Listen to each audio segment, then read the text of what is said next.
CEO Block. I actually am from our Denver and Boulder offices, so this is New York's first founder that we're hosting. So thanks so much for even being at the first one here in New York City. We are here tonight with Shane Green. So thank you so much for being here. I'm actually going to read a little bit because I want to get it all right about who you are, what you do, and why you're here tonight. Awesome. Thanks for having me. Yeah, so Shane is, actually, before I even get started, we are live streaming tonight. So for everybody in YouTube land, hello. Lovely to see you. Yep. Thank you so much for tuning in and being here. Thank you so much to the Galvanize event staff for helping us get this all together tonight, for Marianne pouring the wine back there. Woo woo. Cool. So welcome, Shane. Thanks so much for being here. Shane is the CEO of digime for North America. He helps lead overall product and marketing global efforts for the company. And he's the co-founder of Chair at Ubdi. It's a blockchain-based data marketplace for people to monetize their data. And digime empowers individuals to aggregate their own data from over 15,000 sources and reuse it with a new generation of apps designed to protect privacy while enabling data-driven analytics, AI, personalization, and monetization. Yeah, so we'll get into what all of that means. For those of you that aren't data people, we'll touch on all of that. So thanks so much for being here. Very glad to be here. Thanks for having me. Absolutely. So before we get started, can you tell us a little bit about kind of how you got to this point in time? You have a little bit of experience in business and what you've been working on in the past. So let's kind of go through that story to start. And then I think that might help us understand a little bit more about digime.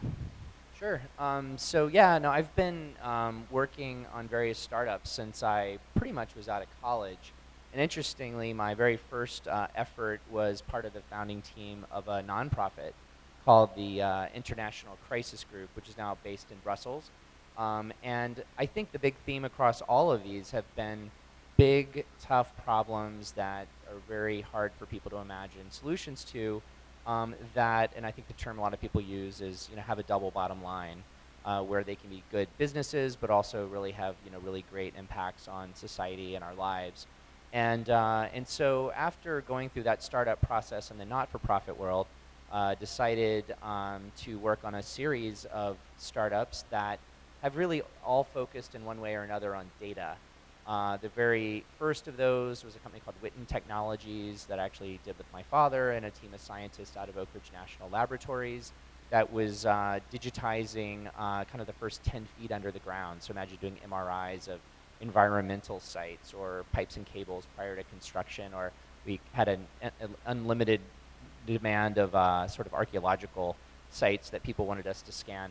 And I was lucky enough to get out of that with a mini exit, which was enough to kind of fund my going to business school, which at the time I was like, where would I really like to study business, given that I'm not really, didn't see myself as a business person. So I picked Barcelona, and at the time the University of Chicago's school there. And I was there just long enough to write my next business plan and drop out. So it was an expensive business plan writing exercise. But the next company really was sort of the one that I sort of finally had a real breakthrough with in terms of just seeing the impact that we had in the private sector. And this was called the Map Network. And it was a very interesting moment. I was in Europe.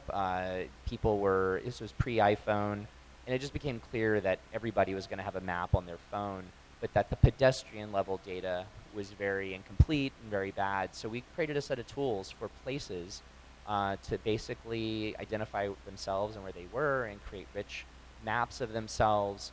And as we did that, we ran into the largest map data company in the world called Navtech, which at the time was based in Chicago. It's now called Here Technologies. But Navtech had been driving roads for 20 years and was just starting to turn its attention to this. So we were fortunate to have an exit with them, and our platform became the largest location data platform in the world, and had about 100 million daily users, 800 enterprise customers, and really had an exciting chance to scale that. And interestingly, even though Navtech was a public company, they themselves were acquired by Nokia, who at the time was the largest mobile company. I didn't know a public company could buy another public company. That was sort of news to me, but nonetheless ended up inside. Business school, Shane. Business school. I told you, didn't make it that far. And what was interesting about Nokia is, they weren't real experts in data, and I was one of those, data experts and also the designated change agent. And they were like, what do we do with data on 1.2 billion people? And I was just like, wow, like I didn't even know you had data on 1.2 billion people. And that was how many people at the time had a Nokia device in their pocket. And also, interestingly, their offices for this were in former East Berlin, just not so far down the street from the former Stasi headquarters. And my co-founder of the Map Network had come from Sarajevo, and so had a real sensitivity to sort of people knowing too much about your data and your identity and all these sorts of things. And literally one night over pizza and beers, we, back of the napkin, a model and said, the big idea here, since everything is going to be driven by data, is for people to actually be in control of it. And that was just way too big of an idea and way too early for a Nokia to do anything about it. So we got the band back together, and literally the same founding team from the Map Network left and started Personal. And that company became the leading effort in the US around helping people, we'll talk a lot more about this, get control of their data. And last August merged with digime out of the UK, which is a leading effort in Europe. So how's that for a I love start? it. That's a great lead up to your current. But I do want to touch on one thing, which is you kind of seem to be on the forefront of things. Mapping before iPhones and Google Maps was a thing. Data before this 2016 election, which we'll talk about. How do you think of yourself as kind of like a visionary or a trendsetter? What does that look like? Have you always been on the forefront in your mind on technologies? Is that something that you would consider a strength of yours? Well, it's an interesting question. I've always enjoyed conversations about entrepreneurship and creativity, and often they conclude that people don't actually know how these things work. They're like, oh, it just woke up in the middle of the night and thought of it. I don't think it's quite that random, but I do actually think that the creative process, is, at least in my own life, really reflects a lot of what I think Walter Isaacson wrote about in his book on people who are creative disruptors, and how it's sort of this intersection of the humanities and science and technology. And I think people who are, especially at this moment in time, though I think it's been true for quite a while now, 100 plus years, people who can kind of take the best of both of those worlds and think of where those things intersect, ideally, 3-5 years in the future, maybe not 10 or 20, but, just out there. I think that's really where I spend my time thinking and talking and debating ideas with people. And over the years, it's funny.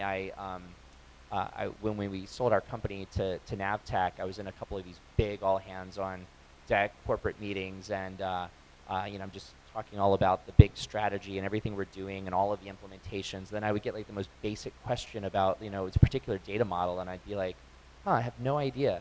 And they were like, how do you not know that? We're just a basic question. It's like asking like number 1 or number 2 in this multiple. It's like they just needed. And I was like, I think if in fact the best compliment someone gave me was someone at ESRI, which was the leading map GIS company at the time. They said, I can tell you don't have a GIS background, because if you did, we would have taught you to do it differently. And I think that's actually, there's a lot to that. And I love just being a contrarian. And I do find myself immediately, personally, dismissing ideas or problems that I don't see a bigger sort of impact on. And you have limited time, and really try to focus on the ones that are hard and tough.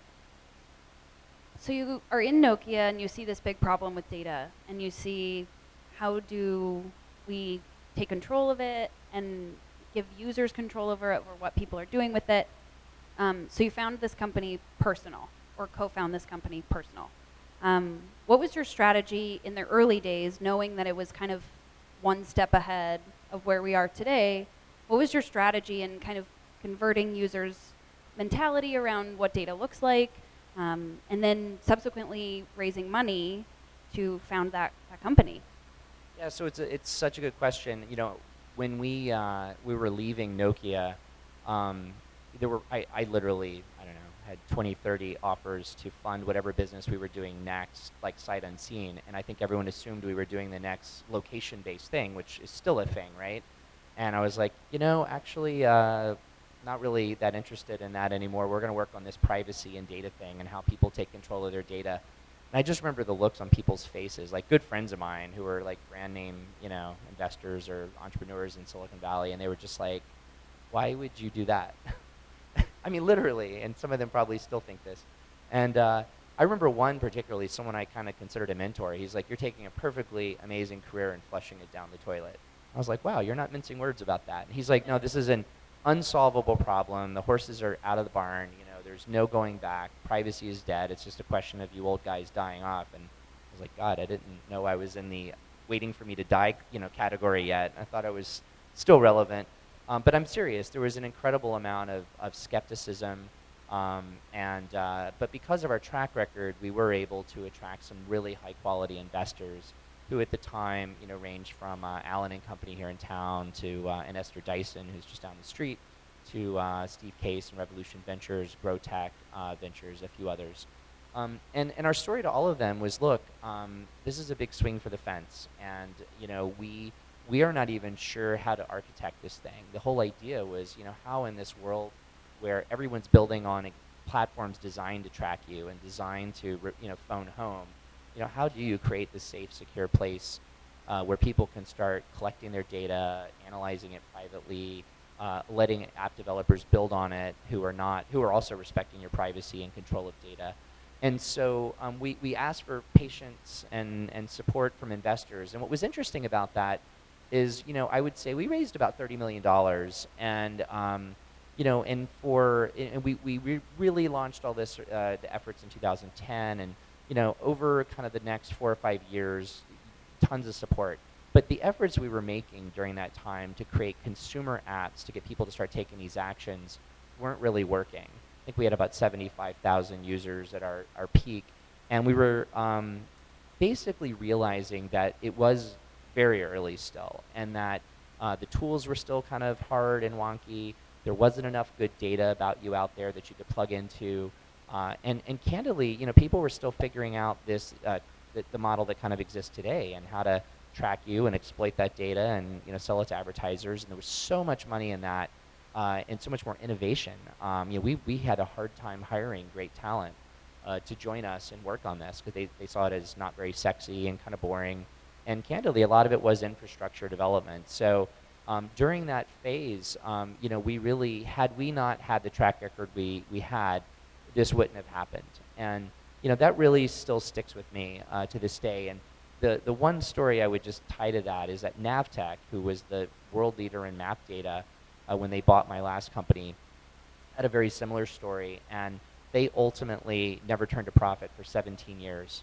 And they only raised about $800 million over that time. And it's not that people won't make an $800 million bet on a big idea, but nobody will give you 17 years to prove that it works anymore. And yet they did become the most valuable, important database in the world for mapping. And so, we were 5 years into it, and we can pick the story up more in a minute on kind of how we ended up working this out. But it was certainly a tough initial slog to even get the funds.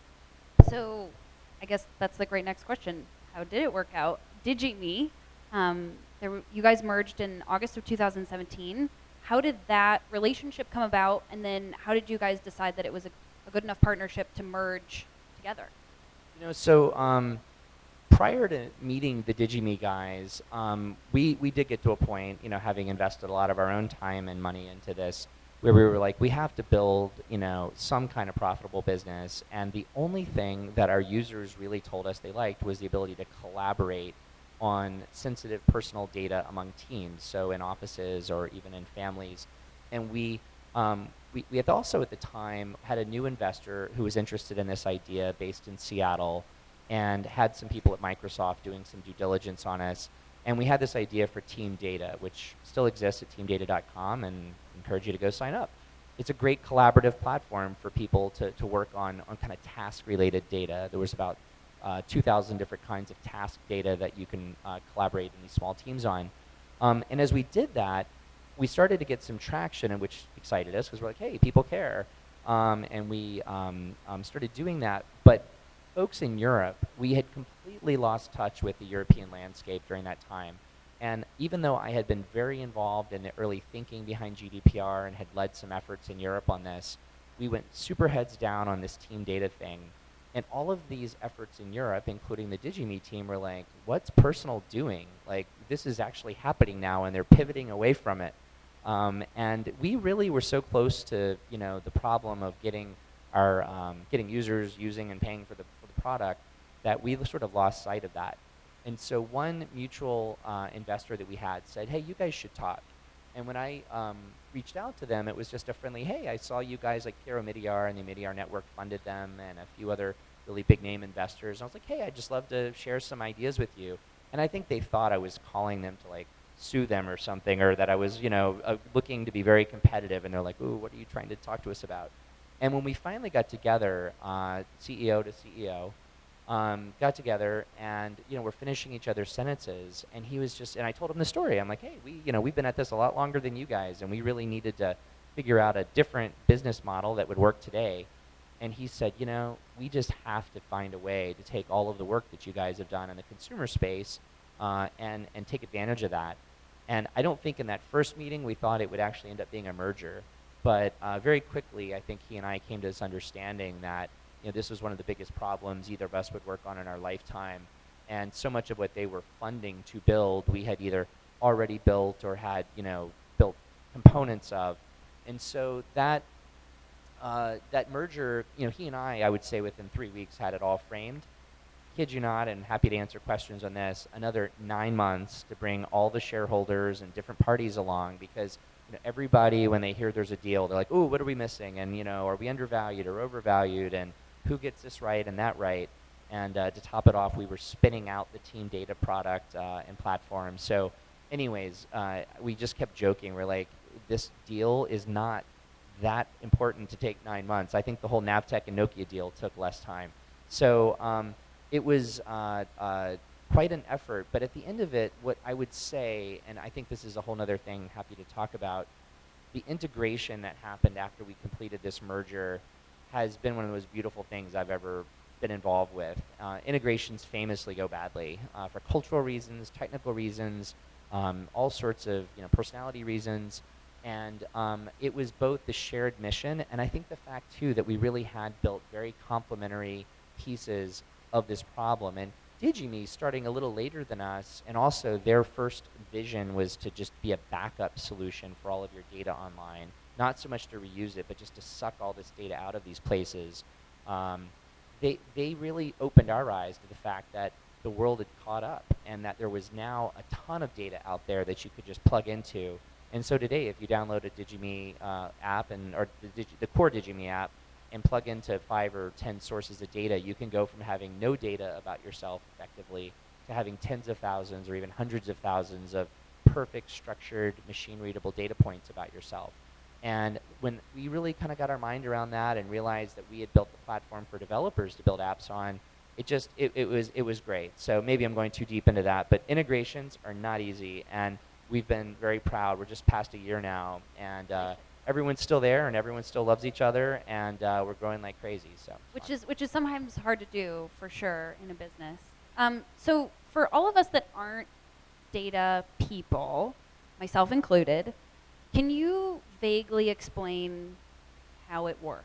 Like, you download the app and then what? Oh, so the app of digime. Yeah, so look, this is very simple in many ways, and I actually would recommend to you, just because it's hot off the press, the co-founder of Ubdi, which is the other company I'm involved with that's building on the digime platform. Her name's Dana Budson, and hi Dana, I know you're watching. Her TEDx talk just came out this afternoon, and it is all about this because I think she, in her personal story, had a very, very serious health issue, was in a coma for a month, and all of these people who helped save her life couldn't actually give her data about what had happened, and they didn't even know to this day exactly why she had the problem she had, and people wanted to research her and study it, and she just couldn't even get her arms around the data. And again, these people spent so much time, literally saving her life, but couldn't give her data. And so she was on a mission for that. And I think when you listen to her TEDx, which I couldn't do it justice sitting here. I think what she really kept finding, which is what I found, is that when you say data, people just, deer in headlights. They have really no idea what you mean. They might know, oh, that's a little bit about my behavior online, and I shop on this site and see ads on this other site because of it, things like that. But your data is the story of who you are. It's the story of your life. It's in many ways, when it's analyzed, it's more insightful than you are about your own decision making and biases and how you like to consume information, and just it's profound. And I think in this new world where everything is both creating data and needing to consume data, it's literally the lifeblood of everything that we're going to do in any kind of digital or online way. And so, I think data is just sort of doesn't do it justice. It's really the very essence of who you are and how you think and how you behave. So digime helps you take back control of that data. Take all of that data Yeah. and have a single place on your mobile device or on your computer where all of that data is organized in a library. And really important to understand that, and this is part of why this was so hard to build, we were the first company to embrace privacy by design principles. And what that means is we don't want to know what data you have. We literally don't hold, touch, or see the data. The intelligence about organizing the data and structuring it, normalizing it, et cetera, cleansing it, is all inside the app. And when you provide your credentials to, it could be Facebook or Twitter, it could be your Garmin or your Fitbit, your Spotify music listening, your financial transactions, your health data, when you provide those credentials, the data comes into your library, and literally no one in the world except you can see it.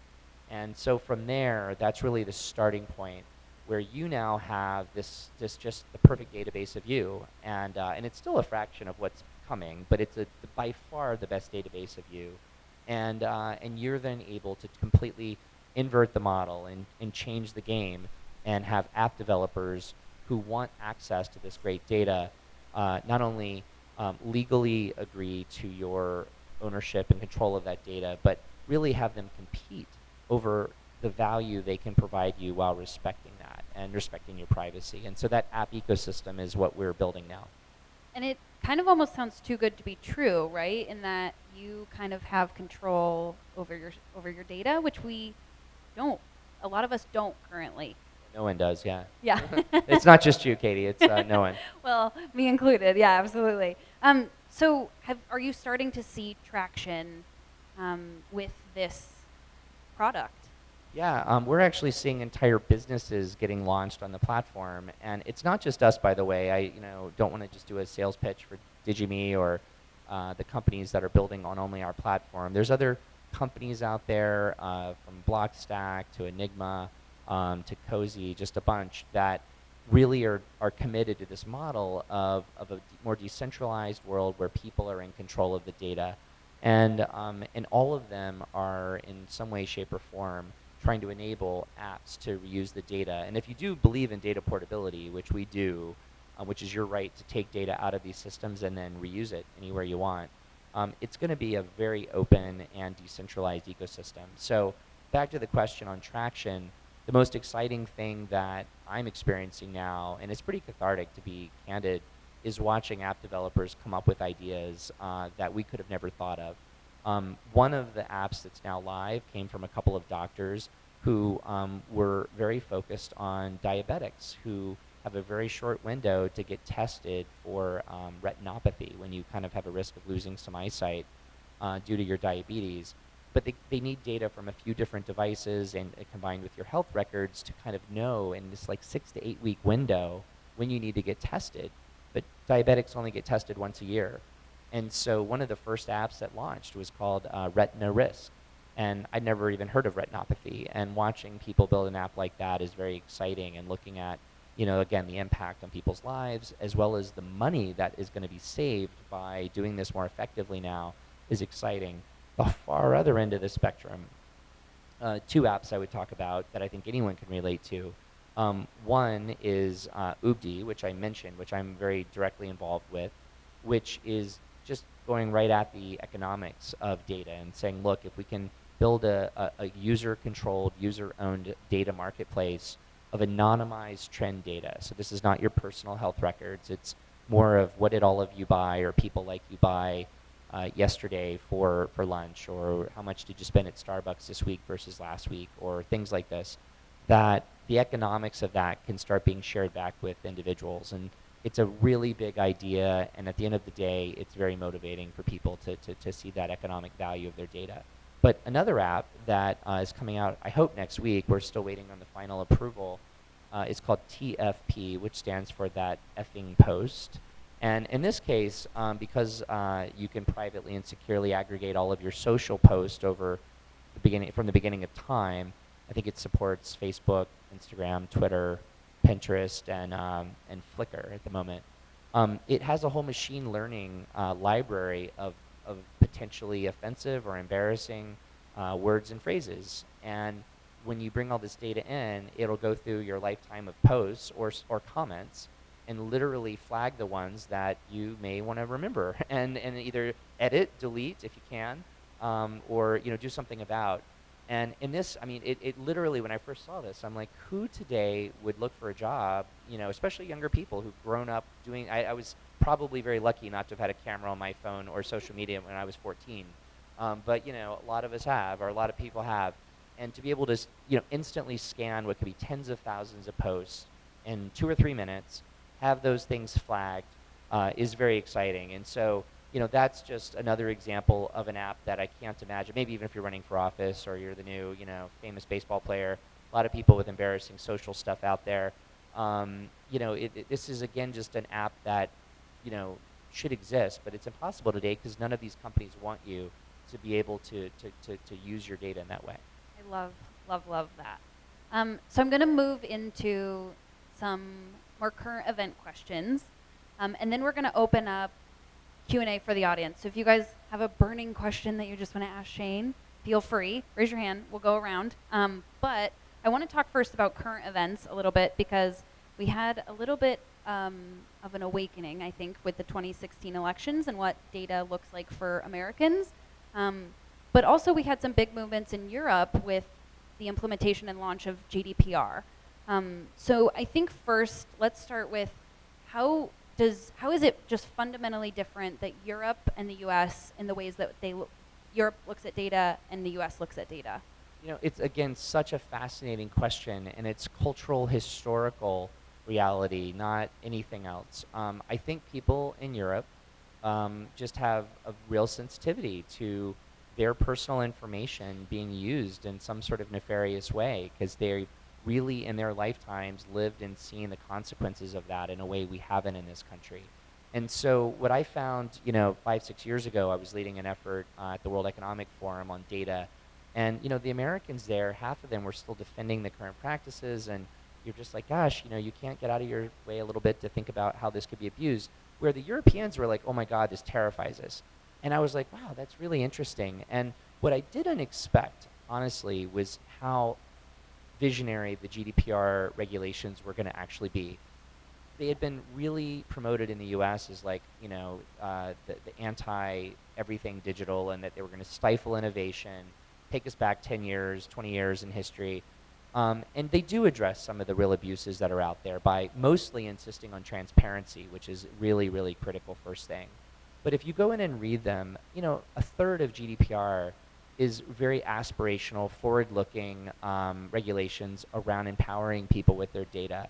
And when I first read the draft of it, I was like, I couldn't have written it better. I was just like, no bureaucrats get it this right. Like, this is amazing. And we realized that, we were preaching to the choir when we were having these meetings and these sessions over there. People in Europe just intrinsically knew that people should be in control of their data. And you're now seeing a lot of funding and investment in exactly that. And if you go visit the CEO of any major European company, he or she will know what data portability is, and they will know all about this idea of a personal data locker or a personal data vault.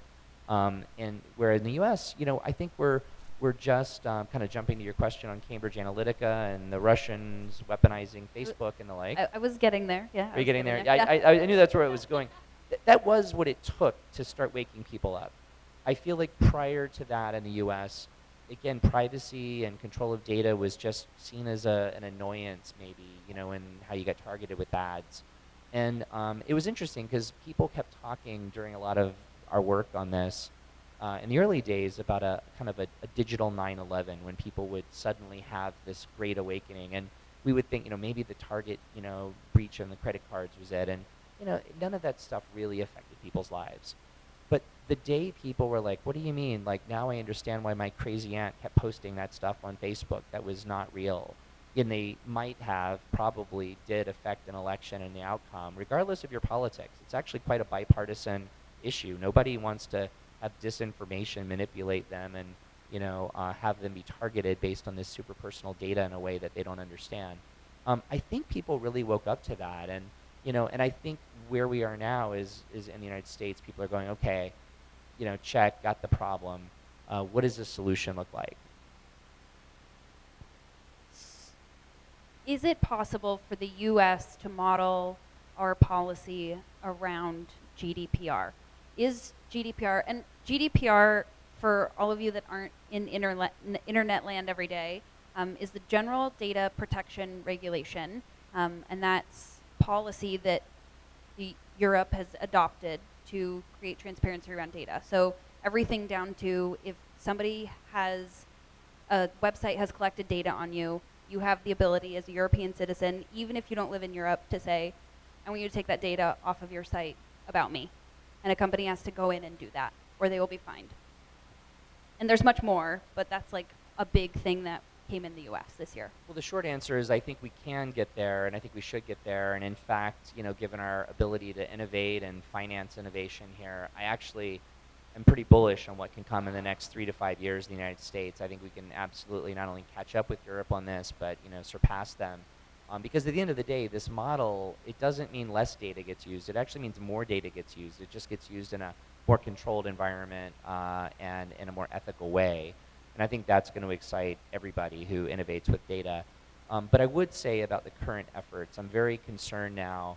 I don't tend to get involved in lobbying or taking particular political positions, but the recent privacy principles that have been proposed by the U.S. Chamber of Commerce and the Internet Association, separately but very much in lockstep, are some of the most cynical proposals I've ever seen, in terms of they sound and look like GDPR, but in every one of the areas that you would say they mimic GDPR, there's one or two or three of the most painful loopholes that undermine the entire principle.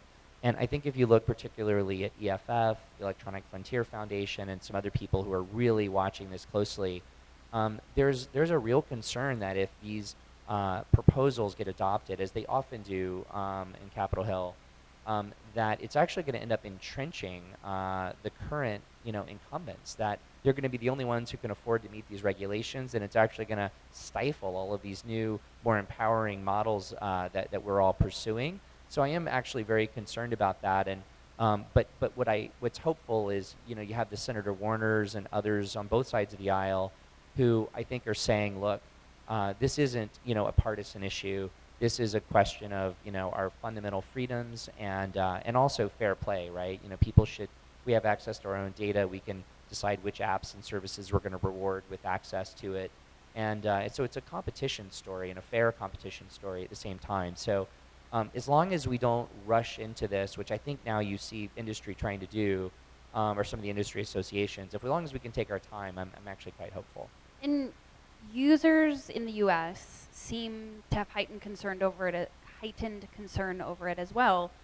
It's at the forefront of some of our minds of how is this looking because of the 2016 elections. What does data actually mean? Is that something that you're seeing working into that policy, or is it simply just politicians doing their amazing politician things? No. I mean, look, nobody wants to be manipulated. Just you don't. And even though these politicians, part of their job is to spin and try to get people to do and vote the way they want, I think everyone realizes when they look at the real underlying dynamics of the 2016 elections that this was wildly out of control. If it had just been Cambridge Analytica with just the Trump campaign, I think it still would have scared people on both sides. But to see an actor like the Russian government come in and weaponize these platforms and to so purposefully target people. I mean, I don't know if you're familiar with the methodology, because a lot of people didn't get this deep into it. They would literally look across. They would first off try to find, using keywords and various other things, find people who are already susceptible to believing crazy ideas. And some of their first messages would be like, "Hey, Hillary Clinton, abducted by aliens." And if you reposted that and said, "Oh my God," like they were like, "I have a winner. This is a person who's really vulnerable and susceptible to a much more, nuanced message of Hillary Clinton wants to take your health care away," or Hillary, whatever it might have been. And again, I use that, in terms of, they were literally mimicking both sides. So they were, letting you know that the Democrats were the Republicans were gonna, do whatever bad thing they were gonna do too. They really were just purposefully stirring the pot. And so I really think at this point, people in Washington are scared that, that if this continues in any way, shape, or form, it's going to clearly cut across party lines and affect everything negatively. So the question is, is it a little too late for the current elections? And I hope not. On the other side of this, other than policy, are the investment dollars. So investment dollars dictate a lot of what businesses do and how they operate.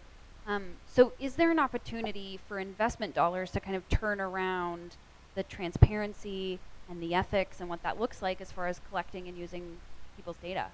It's a great question. So in Europe, one of the largest investors in digime is Swiss Re, which you probably don't know of. They're the largest reinsurance company in the world. It's pretty amazing that a company like that strategically said this is a model they want to invest in. Down the street at Union Square Ventures, Fred Wilson, Brad Burnham, and those guys are, having built some of the wrong models previously, are passionate about decentralized platforms and are funding things from, Coinbase to Blockstack. It's not all blockchain and cryptocurrency based, but a lot of it is. CryptoKitties is another one of theirs. And so, I think at early stage, mid stage, and late stage, you're seeing more and more dollars flow in. And again, I think what's exciting for a lot of people is that it's clear now how valuable this data is and what percentages of existing businesses are tied to data. And again, most companies are not actual winners in this game. Most of them are terrified of what Facebook or Google or some of these other companies are going to be able to do to their core business. And so I think they're very eager to invest in some of these new models. And as far as users taking back control of their data and empowering them to do so, what do you say to all of us and what we can do to kind of take back control on our side? I think the first thing is you just have to become educated about it and understand what the dynamics are. I think if you're going to sit back and hope that big government and big corporations sort this out for you, you got another thing coming. Despite GDPR having gotten it a lot, largely right, at least on paper in Europe, I think this is this getting control of data. The two analogies I like to think of is going all the way back to getting the vote. I mean, there was a period of time where people were like, yeah, I'm just going to let that king guy and my lord, take care of that for me. And it wasn't so long ago that half the people in this room didn't have a vote in this country here. So, the ideas that drive a lot of this are not a foregone conclusion. And I think getting our minds around the fact that being in control of our data is going to be a fundamental requirement going forward in terms of having free will and free rights of various kinds is critical. That's the first one. The second thing is, and again, I think this is just a very savvy kind of way of looking at it, is I think we're going to see people start to see their data the way they see their money. You're gonna want to manage your data as thoughtfully and carefully as you do your money, and there's probably going to be a whole set of services and companies that, hey, today, do you really, figure out all your own taxes, and do you really, manage your entire, portfolio of investments or your 401k, or even know how your credit card gets, the money out of your bank account to this, vendor down the street. There's services that help, and we've learned to trust them largely. And I think that's going to happen with data too. So between those two things, understanding that it's a core kind of thing we're going to have to do for fundamental reasons of freedom and liberty, and that sounds corny, but I believe that, all the way through, learning how to manage your data the way you manage your money. I just think these are These are the kinds of things that are going to get people to finally wake up and realize. So data becomes a personal right.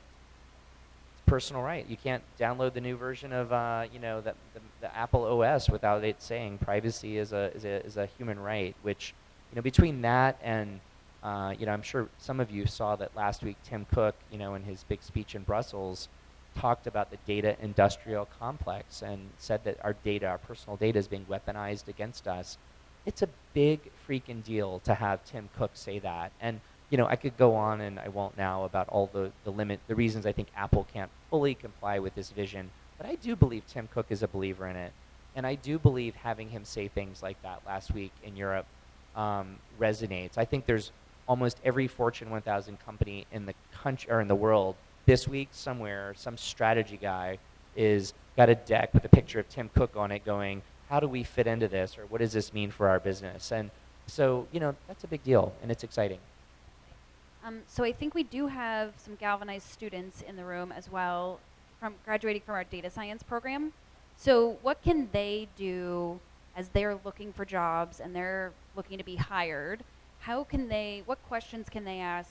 What approach can they take when they're interviewing with companies of how that company uses data, how they're collecting it, how to be transparent, if that's something that's something that's important to them? So move to Europe. No, literally, even the biggest companies in Europe are asking the right questions. No, the reality is the vast majority of resources today, particularly in the United States, but globally, are going into the existing model. The more big data, big analytics, where all of that data is just in a big data lake or warehouse, and you're analyzing it for various business purposes. And there's a lot of real value there. Don't get me wrong. There's a lot of innovation happening that needs to happen. But I would invite them and invite you to actually look at. I mean, it takes hours, not even days, to learn how to build on platforms like a digime, and again, there are others out there. To say and ask yourself, gosh, what could I do? What insights could I help a person create, or what business problem could I solve if I had access to a person's wearables data, their spending data, their social data. I've seen apps coming out now that ask questions like, on days that you exercise the most, do you post more or less on social media? Are your posts happier or sadder or angrier on those days? And by the way, on those same days, once they figured out those correlations, do you buy more or less coffee, or do you have more or less impulse buying? These are really interesting questions. And by the way, with a person with a digime library, you can query that and have answers in minutes. So these are, I don't mean to make the explicit sales pitch, but my point is thinking about how you could, with permission and consent and transparency, work directly with a user, a person, to start helping them turn the tables. Think about, how can I help people benefit from their own data? How can I make the data machine work for them rather than against them? And I want to be clear, this data industrial complex that Tim Cook talked about, it is designed to support the needs and interests of organizations and companies. It is exactly what it was designed for, as it should have been, because that's who invented it. But today, we have the tools to have that kind of power on our side. And I'd invite you to think about how to do things like that. And data regulation doesn't necessarily mean stifling of innovation. Absolutely not. What are we seeing in Europe with GDPR? What approaches are companies taking so that they can still be innovative and they're not necessarily having to hide behind the cloak of how they're collecting and using data? Again, a lot to share on that. But the biggest thing is, I think you're just seeing earlier, more funding going into earlier stage ventures and efforts around this, which is, it's always easier to start from scratch and be the disruptor, and that's exciting. There are a lot of businesses that I think are kind of boxed in right now. I get asked by Fortune 100 CEOs, asking, how do we change? And I scratch my head and I'm like, could you tell Wall Street to chill out for 2 years? And they're like, I can't get them to chill out for 2 weeks. How are you going to, how do I get a 2-year pass? And you've seen a few companies that have gone private for this very reason. They're just like, we can't even, not for this specific reason, but I mean, the pressure of being a public company is so intense. I don't know how they get out of their own way. It's the classic innovator's dilemma. But at least that innovation is starting to happen, and there's incremental paths. I mean, I do tell people, if you can think 5 years out and how you can transform your business, you can get there. But one fun anecdote that doesn't get written about in the United States is when GDPR first was coming into effect, it insisted on transparency on how this data flows. And before anything came down to the user level, the companies that shared data had to disclose what they were doing. And you have no idea of the fights that happened where a bank or a health company was like, we had a deal to share data for this one purpose, but you were selling it to 37 other companies without my knowing. And listening to these companies get all up in arms and offended by that, and you're like, okay, we down at the bottom have, absolutely, I mean, we're just, nothing compared to this level of consternation. I mean, CEOs were yelling at each other, being like, you never said you were going to do that with our data. And again, it's just comical to watch how transparency started to unravel a lot of those kinds of bad practices just between companies in Europe. So again, bringing that all the way down to the our level as users is kind of the next fascinating step. With that, I have one last question, and then we're going to open it up to the audience. What comes next for you, for digime, and then ultimately kind of for user data? Well, look, we're focused entirely now on seeing this app ecosystem, evolve. And again, every single thing in the world is driven by data. So we are platform independent, device independent, ecosystem independent. We're just helping people get control of their data and to reuse it in whatever combinations, wherever they want, as long as it's being done in this ethical, transparent, and controlled way.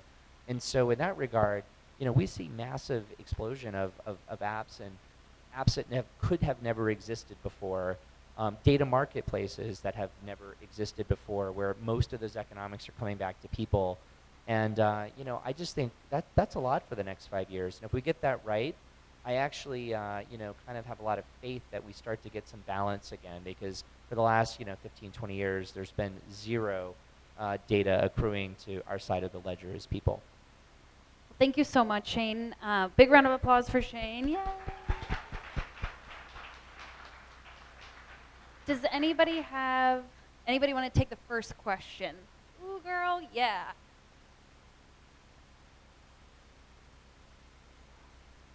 Hi.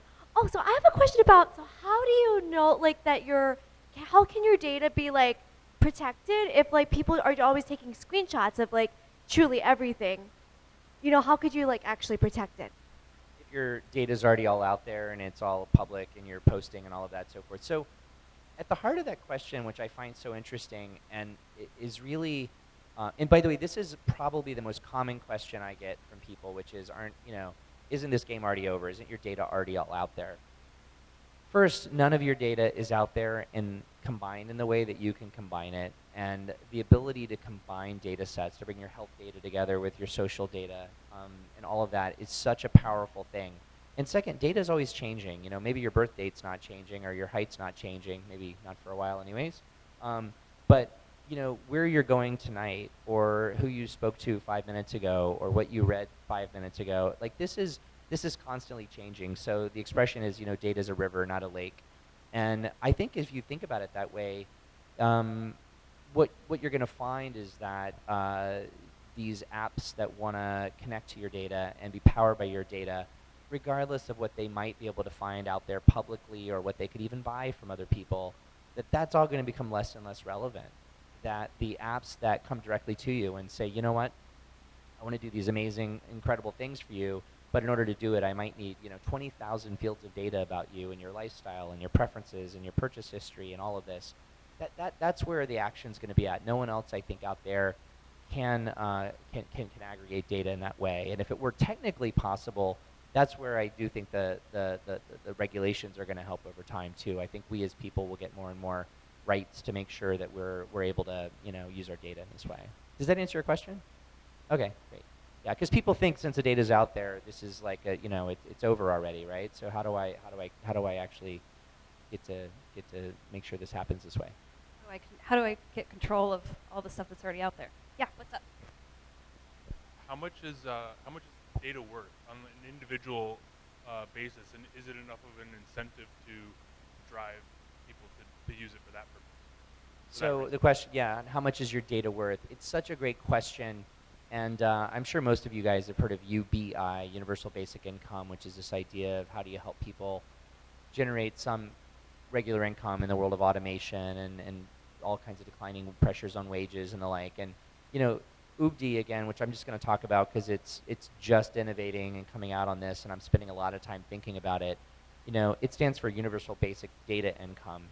And I think the thinking there is that over the next 3 to 5 years, you can see annual income to people well north of $1,000. It could be upwards of 3, 5, 10,000 even, depending on how active you are in managing your data in this way. And what's interesting about it is, if you think about it, and we generally have been trained to think about it in terms of advertising, where you spend maybe dollars per 1,000 impressions or something like this. It's pennies, right? And so you will hear people at Facebook and at Google and elsewhere, or politicians occasionally going, oh, this data is really not worth that much. Well, a clinical trial for a cancer patient spends over $4,000 just trying to find a single viable candidate to participate in the clinical trial. It's a data matching problem. $4,000. A person getting a new credit card will have over $150 to $300 spent trying to market to them directly to sign up for that card, and whatever agency or platform gets you to do so gets that kind of a bounty. It doesn't take very long until you start to see the economics of your data become way beyond whatever would motivate someone to want to do this. And we did a survey, I'm happy to kind of share it at this level, about consumer attitudes. And we purposefully asked the question this way. We said, hey, for $200, would you, and it's not quite how it works, but we're like, would you sell a certain kind of data to a data marketplace? And the answers were still on the lower side.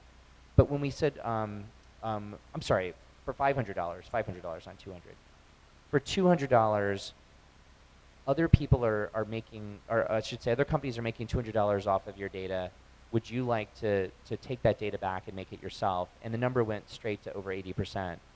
And we were curious, and I talked to some of the participants in this survey afterwards, and I'm like, for $500, you weren't willing to do it, but for $200, you were. And they said, well, the first time you just said, hey, would you like to make $500 off something that, it was like asking me if I wanted to have a garage sale. Like, maybe, it's interesting, I'll think about it. They said the second one, it sounded like someone was breaking in my house and taking $200, and they were like, I would have done it for a dime. And it was interesting, just by framing it that way, people were motivated to go in and participate in the economics. And I think as that kind of messaging starts to kick in, people are going to absolutely be motivated to do this. And I think you're going to find for different people, even $100 a year would be motivating. You guys are making me want to run back and forth across the room. I'm going to get my 10,000 steps in for the day. First of all, thank you for being here. My question is, how important is it to turn off the geolocator thing on your iPhone? Because I always turn it off, and I don't allow Instagram to access my contacts and all that. Does that make an iota of a difference? Does it matter? Because I feel like there's like a fighting chance. Thanks. It's a great question, and at the heart of that, so he was asking, can you just start denying access to data? And the answer is that does matter some. And look, ad blockers are among the most popular apps in the last sort of 18 to 24 months.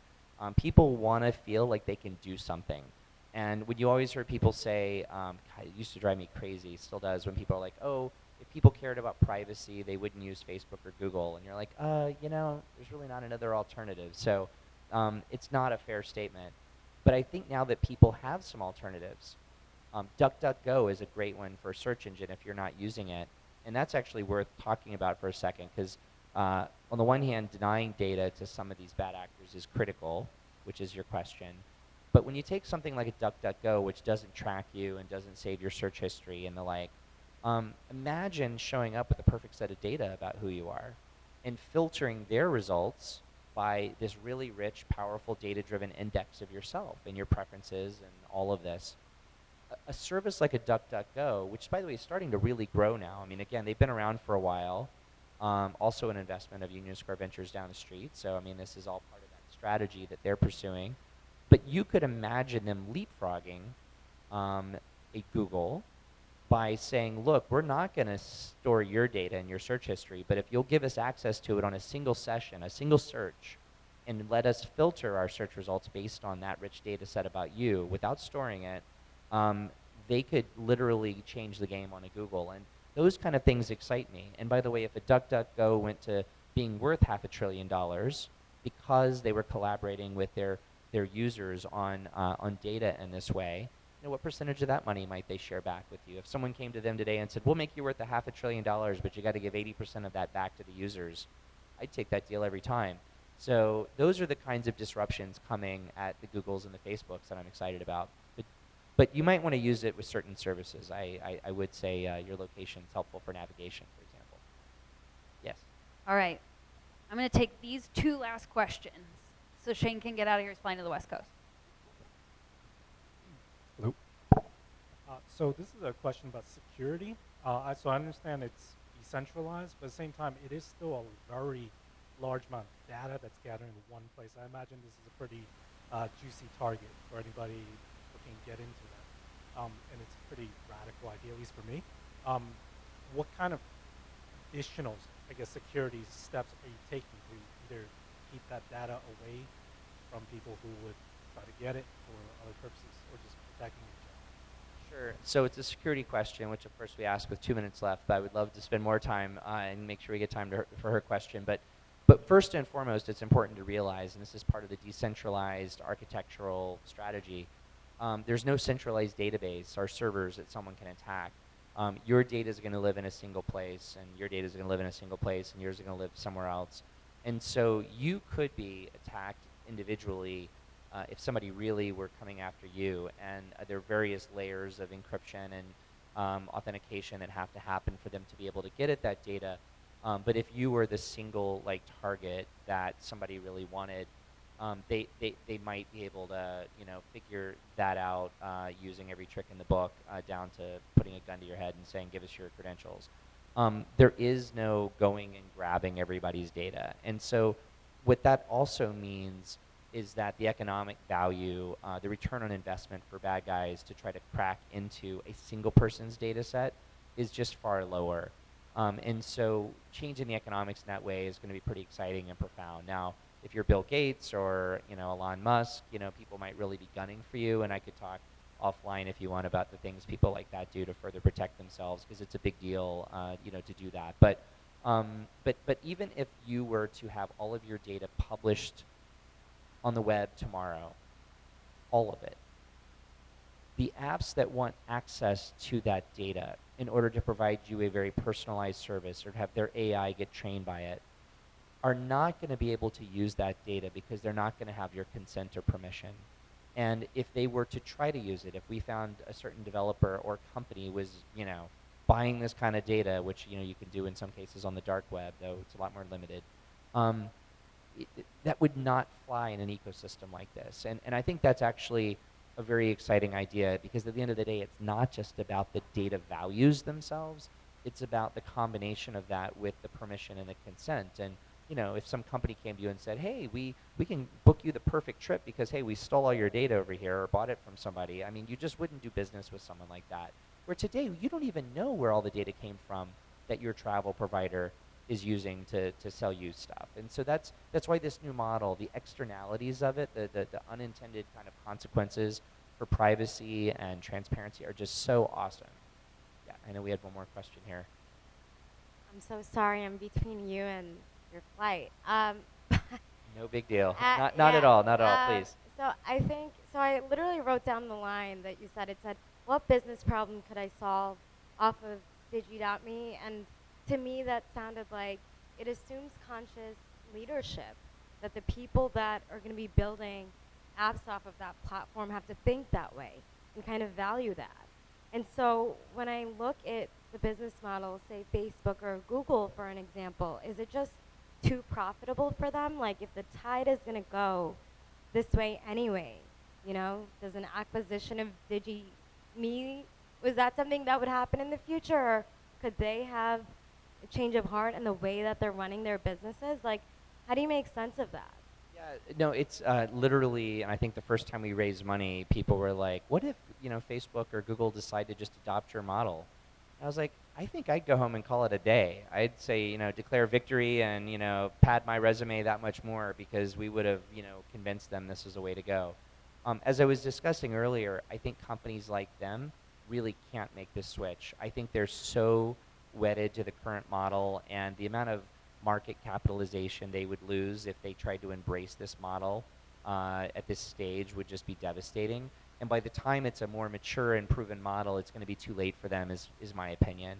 I think lots of other companies, however, can make this transition. So a Google and a Facebook, you'd have to say, 80, 90% of their value as companies is tied to the data they own. That's not the case for banks or health companies, or maybe 5, 10, 15, I don't know what the right percentage is. There's value in the data they use for sure, but it's not the main value they provide. And so for those kinds of companies, they can make this transition. But what I'm excited about is this race to the top among new developers who are like, you know what, I do want to help, create crazy new value for you as a person and build a great business around that, and share the right amount of that value back with you as a user. But I'm also going to be doing this with all of the right ethics and transparency and the rest of it. And these guys can't compete with me on that. And so all things being equal, especially if things aren't equal and you get more benefit from one, you're going to probably pick that anyways. But even if all things were equal, if one party said, hey, look, we don't store your data, we don't sell it out the back door, we only do with it what we say we're going to do with it, the trust is phenomenally better there than with the other company. And that's why, as this starts to emerge, I see it as a race to the top with these developers trying to show both the value and the good stewardship they can have with your data, where we've just been in a 15-year race to the bottom, and hopefully that really starts to change. Well, thank you for your question. Thank you, Shane, so very much for being here. We really appreciate it.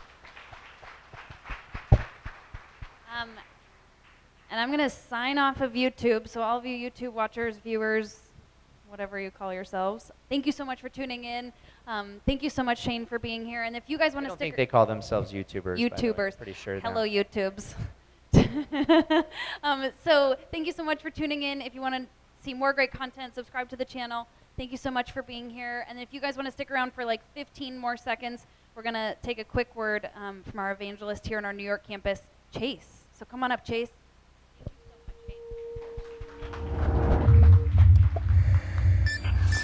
Thanks, Katie.